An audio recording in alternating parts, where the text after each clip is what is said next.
नमस्ते, study labs पे आपका स्वागत है। तो अभी हम पिछले कुछ दिनों से पिच फ्रीक्वेंसी के बारे में बात कर रहे हैं। आज समझते हैं कि आखिर ये पिच है क्या, फ्रीक्वेंसी है क्या।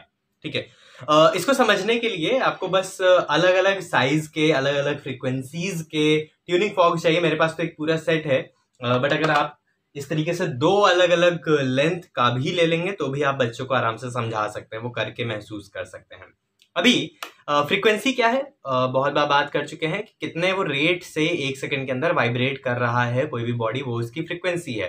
अब इसको जैसे दिमाग इंटरप्रेट करता है, दिमाग इसको कैसे समझता है, उसको हम कहते हैं पिच।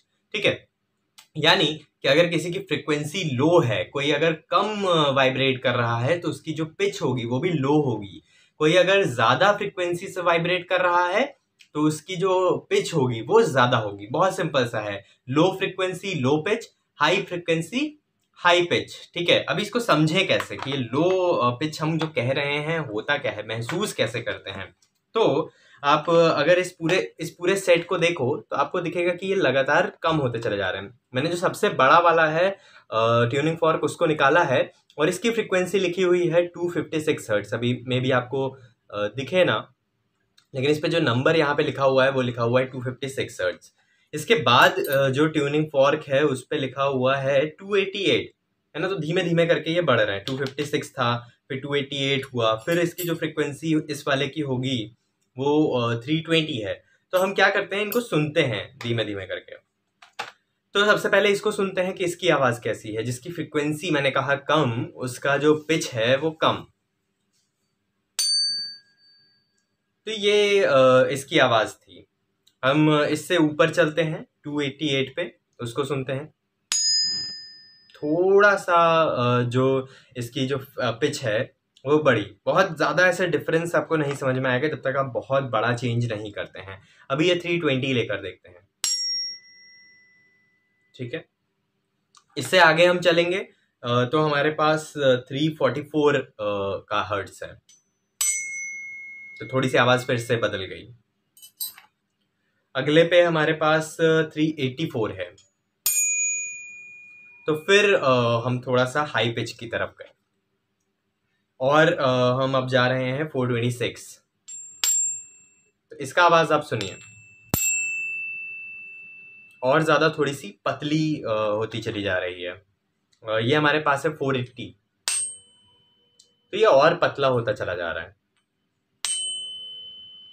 राइट। और लास्ट में हमारे पास है 512 हर्ट्ज। तो ये और पतला से पतला होता चला जा रहा है। ठीक है, हम इसकी जगह पे अगर 256 को हिट करके देखें और आवाज में डिफरेंस देखें, ठीक है, तो ये थोड़ी सी मोटी आवाज है। इसकी जो पिच है थोड़ी सी लो है, ये लो पिच का है।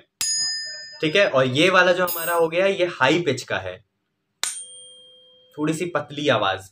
हम इसमें भी देख सकते हैं कि ये हमारा 288 है और ये हमारा 480 है। तो 480 मतलब हाई फ्रीक्वेंसी हाई पिच की आवाज होगी ये।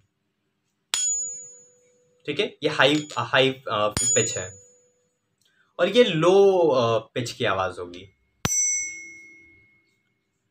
तो ये जो लो पिच और हाई पिच है, आप इसको ऐसे भी समझ सकते हैं कि जो मेल होते हैं, पुरुष होते हैं, उनकी जो आवाज होती है वो भारी होती है, यानी कि उसका जो फ्रीक्वेंसी है वो कम है, पिच जो है वो कम है।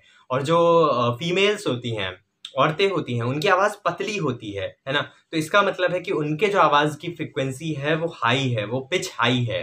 तो लो पिच भारी आवाज, हाई पिच एकदम महीन और पतली आवाज। तो आप ऐसे भी डिफरेंशिएट कर सकते हैं कि कब कोई भी चीज हाई पिच पे आवाज प्रोड्यूस कर रही है और कौन सी बॉडी है जो लो पिच की आवाज प्रोड्यूस कर रही है।